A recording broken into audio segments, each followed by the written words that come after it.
Agora, turma, nessa aula abordaremos a resolução dos exercícios do PET volume 1, correspondente àqueles exercícios da semana 2. Então, vamos lá? No primeiro exercício, fala o seguinte: complete as frases a seguir explicando como os experimentos contribuíram para a elaboração de um determinado modelo atômico. Aí, na primeira frase, fala o seguinte: o experimento de raios catódicos realizado por Thomson revelou que os átomos apresentavam cargas negativas. Lembram lá do experimento de Thomson, pessoal? O que Thomson fez? Ele pegou, colocou um gás rarefeito em um tubo, submeteu a esse gás a uma alta tensão, a uma descarga elétrica, e ele observou que formava-se ali um raio catódico. O que era esse raio catódico? Esse raio catódico era um raio luminoso que era composto de cargas negativas, que eram os elétrons, tá certo? Agora, segunda frase.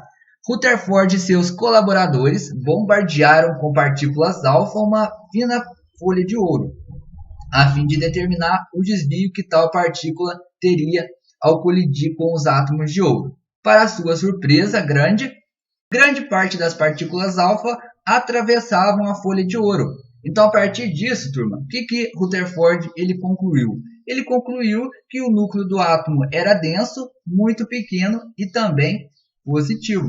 Questão 2. Na questão 2, pede para a gente estar considerando os íons.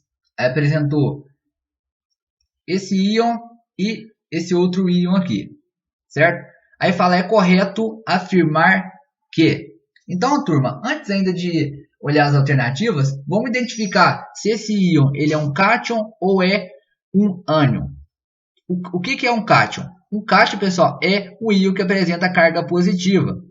Observem que esse A tem mais 2 aqui. Então, ele está apresentando carga positiva. Então, A é um cátion. E Z? Z, pessoal, é um ânion, porque ele apresenta carga negativa, ó, menos 3. Então, Z é um ânion. Outra coisa bastante importante estar falando. O que significam esses números aqui? Turma, esse 87 aqui, ele vai corresponder à massa atômica desse cátion, certo? E esse 38 aqui, esse 38 vai ser o número de prótons do cátion. Geralmente, turma, o 87 ele viria em cima e o 38 embaixo, tá certo? Mas nesse exercício aqui, ele veio diferente, tá certo? Então, ó, esse 87 é a massa atômica e esse 38 é o número de prótons. O mesmo vale para o Z. Esse aqui é o número de prótons do Z e 75 é a sua massa atômica, ok? Agora vamos analisar as alternativas. Na letra A fala que A é um ânion. A não é um ânion, pessoal. A é um cátion. Ele apresenta carga positiva. Então, a gente já consegue excluir a A sem analisar o número de nêutrons. E na letra B? Na letra B fala que Z é um cátion. Z não é um cátion, galera. Observem que aqui tem um menos 3, ó. Então, Z ele é um ânion. Então, eu já excluo a letra B. A letra C fala que o íon A apresenta massa atômica igual a 38. A é um íon, né, pessoal? Ele apresenta carga. Mas a sua massa atômica é 38? Não é 38, pessoal. 38 é o número de prótons. Então, a letra C também está incorreta. E a letra D? A letra D fala que o ânion Z é um ânion, aqui está certo, tem 36 elétrons. Será que tem 36 elétrons mesmo, pessoal? Observe que a carga do Z é menos 3. O que esse menos 3 indica? Isso indica que Z tem 3 elétrons a mais do que o número de prótons.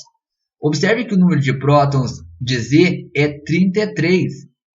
Então, se ele tem 3 elétrons a mais do que o número de prótons, então eu vou estar somando 33 com mais 33 com mais 3. Então, eu vou encontrar que o número de elétrons de Z é igual a 36.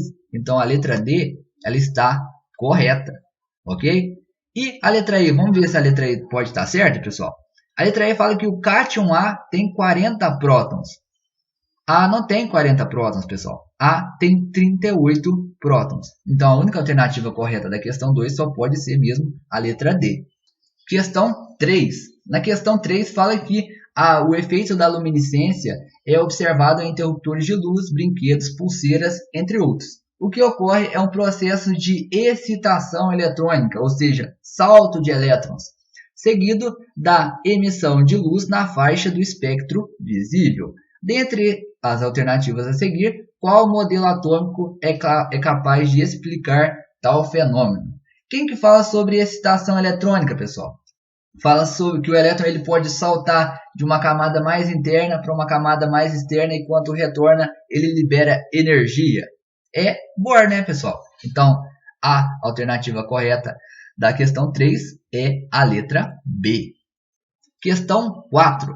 A questão 4, pessoal, fala para a gente descrever o que é o raio atômico, a energia de ionização, a afinidade eletrônica e eletronegatividade e apontar com setas o comportamento dessas propriedades na tabela, certo? Então, ó, primeiramente o raio atômico. O raio atômico, turma, ele representa a distância do núcleo, do centro do núcleo até a camada mais externa, a camada ali que vai ter o último elétron. Assim, pessoal, analisando a tabela periódica, o raio atômico ele vai sempre aumentar da direita para a esquerda e de baixo para cima. Então, os elementos que se encontram nessa região aqui, eles são os elementos que apresentam o maior raio atômico. Depois, energia de ionização. A energia de ionização ela fala que é a energia utilizada para remover um elétron de um átomo que está isolado em seu estado gasoso. Como que ocorre a variação dessa energia de ionização na tabela periódica? Observe que ela vai estar aumentando da esquerda para a direita e de baixo para cima, certo? Agora falando sobre a afinidade eletrônica. O que é a afinidade eletrônica? A afinidade eletrônica ela vai indicar a quantidade de energia que será liberada no momento em que um elétron for recebido por um átomo. Esse átomo ele vai se encontrar sozinho e também no estado gasoso. Uma coisa importante, pessoal, que eu queria falar, que eu não falei na aula explicativa, é que a eletronegatividade não existe para os gases nobres, que são esses elementos aqui, tá certo? Porque eles apresentam a camada de valência completa, eles já são estáveis, eles não estarão recebendo, então, elétrons, tá certo?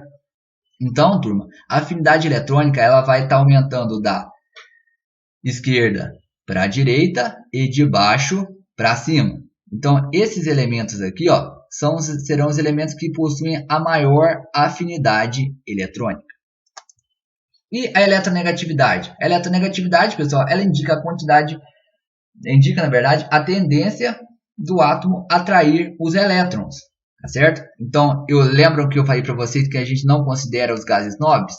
É, porque os gases nobres, turma, eles já são estáveis, eles não têm tendência de atrair elétrons. Então, eu excluo da análise esse grupo aqui, ok? Então, analisando a tabela periódica, o aumento da eletronegatividade se dá da esquerda para a direita e de baixo para cima. Tranquilo? Então, ó, o flúor, o cloro, o oxigênio e o enxofre, eles são os elementos mais eletronegativos da tabela, sendo os elementos que têm a maior tendência de atrair os elétrons. Tranquilo? Então, turma, é isso. Se ficou com alguma dúvida, peço que vocês tirem essas dúvidas lá pelo WhatsApp, tá joia? Bons estudos a todos, até a próxima então e valeu!